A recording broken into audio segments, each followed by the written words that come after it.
সুপ্রিয় দর্শক, আমি আলপনা আপনাদের সবাইকে শুভেচ্ছা জানিয়ে শুরু করছি ট্রিক্স রান্নাঘর অতিথির সাথে। আশা করি আপনারা সবাই ভালো আছেন। প্রতি বছরের মতো এবারেও শরৎকালে চলে আসলো শারদীয় দুর্গাপূজা। হ্যাঁ, বাংলাদেশেও সব জায়গায় সব জেলায় খুব জাঁকজমকের সাথে দুর্গাপূজা উদযাপিত হয়।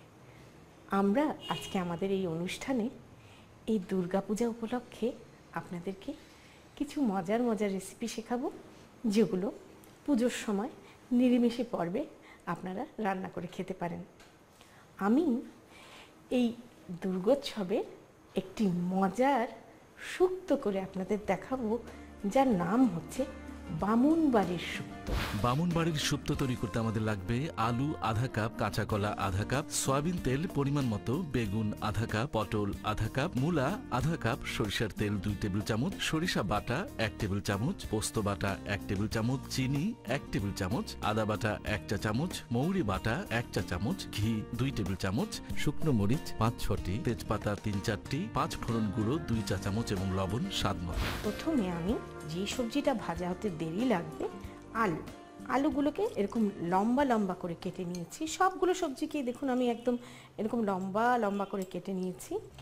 সেই আলুর সাথে এতগুলো সবজি একসাথে ভাজতে গেলে তো সময় বেশি লাগে, আমি কাঁচকলাটাও দিয়ে দিলাম। কিছুক্ষণ অপেক্ষা করার পর আপনাকে যে একেবারে মচমচে চিপসের মতন করে ভাজতে হবে তা নয়, আপনি মোটামুটি অর্ধসিদ্ধ হওয়া পর্যন্ত ভেজে সবজিগুলোকে উঠিয়ে নেবেন। আমাদের আলু আর কাঁচকলা দুটো ভাজা হতে মোটামুটি একই সময় লাগে, হয়ে গেছে। এবারে মোটামুটি কাছাকাছি সময় যেটা ভাজা হয় বেগুন, সেই সাথে পটল, আরও সেই সাথে মূলো। এই সবজিগুলো আমরা এখন তেলের মধ্যে, বিশেষ করে ডুবো তেলের মধ্যে একটু কিছুক্ষণ সাঁতলে নেব। আরও 5-7 মিনিট লাগবে। 5 মিনিট হয়ে গেল, আমাদের সবজিগুলো সুন্দর মজে এসছে, ভাজা ভাজা হয়ে গেছে। এখন আমরা উঠিয়ে নেব। সবজিগুলো ভাজার সময় একটা জিনিস খেয়াল রাখবেন, ভেজে নিয়ে কোনো একটা স্ট্রেইনারে রাখলে ভালো হয়, কারণ এতে না প্রচুর তেল জমে থাকে। এইরকম একটা স্ট্রেইনারের উপর রাখবেন। শুক্তো বটে, বামুনবাড়ির শুক্তো তো একটু স্পেশালিটি তো থাকবেই। এখন আমি এতে দেব সর্ষের তেল, সর্ষে বাটা আর পোস্ত বাটা।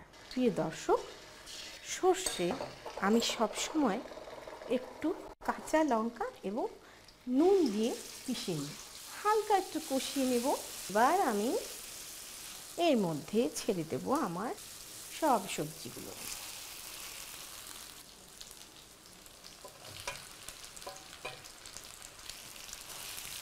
মোটামুটি ভালো করে মিশিয়ে নিয়ে সামান্য একটু পানি দেব, জাস্ট একটু গা মাখা ঝোল হবে। এখন এতে আমি অ্যাড করব, আমি যেহেতু সবজিগুলো একেবারে নুন ছাড়া ভেজেছি, সেহেতু এতে যতটুকু প্রয়োজন লবণ দেব। আমার সর্ষেতে এখানে একটু লবণ আছে, কাজে আমি আন্দাজ মতো অল্প একটু লবণ দিলাম, পরে চেখে আবার দেওয়া যাবে। আর দেব চিনি।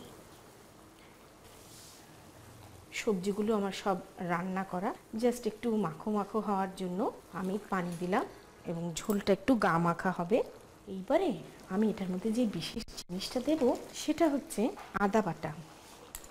অলমোস্ট শেষ পর্যায়ে আমি এখানে আদা বাটা দিচ্ছি। আর আরেকটা বিশেষ জিনিস, যেটা একেবারে বিশেষত্ব, মৌরি বাটা। দেখুন প্রিয় দর্শক, কি সুন্দর একেবারে গা মাখা মাখা হয়েছে ঝোলটা। এখন আমার আরেকটু বিশেষ কাজ বাকি, সেটা হচ্ছে এটাতে একটা ফোড়ন দেব। ফোড়নের জন্য আমরা দেব অল্প একটু ঘি। দিয়ে আমরা ফোড়ন দেব শুকনো মরিচ, তেজপাতা।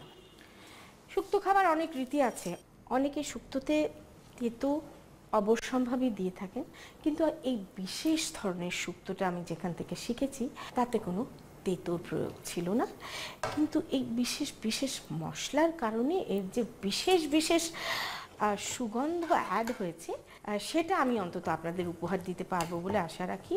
এবং এই বিশেষ শুক্তোটাতে লঙ্কাও দেওয়া হয়েছে, যা অনেক শুক্তোতেই একেবারেই বারণ। এখন আমি চুলোটা অফ করে দিলাম। এতে আমি যে বিশেষ সংযোজনটা চুলোটা অফ করে দেব সেটা হচ্ছে 5 ফোড়নের গুঁড়ো। 5 ফোড়নের গুঁড়োটা আমি যদি চুলো জ্বালানো অবস্থায় দিতাম তাহলে পুড়ে ছাই হয়ে যেত। এইটা যে একটা অসাধারণ মাত্রা নিয়ে আসবে প্রিয় দর্শক, আপনারা না খেলে বুঝতে পারবেন না। তৈরি হয়ে গেল আমার শুক্তো। এখন আমি এটাকে পরিবেশন করব। তারও একটা রীতি আছে।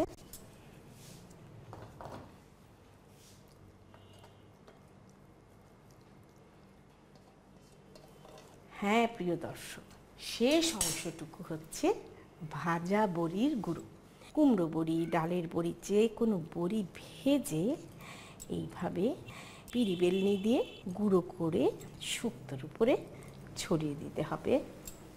প্রিয় দর্শক, আপনাদের সবাইকে শারদীয় শুভেচ্ছার সাথে এনে দিলাম এই বামুনবাড়ির শুক্তো। প্রথমে তেলের মধ্যে আলু ও কাঁচা কলা ভালো করে ভেজে পাত্রে তুলে নিন।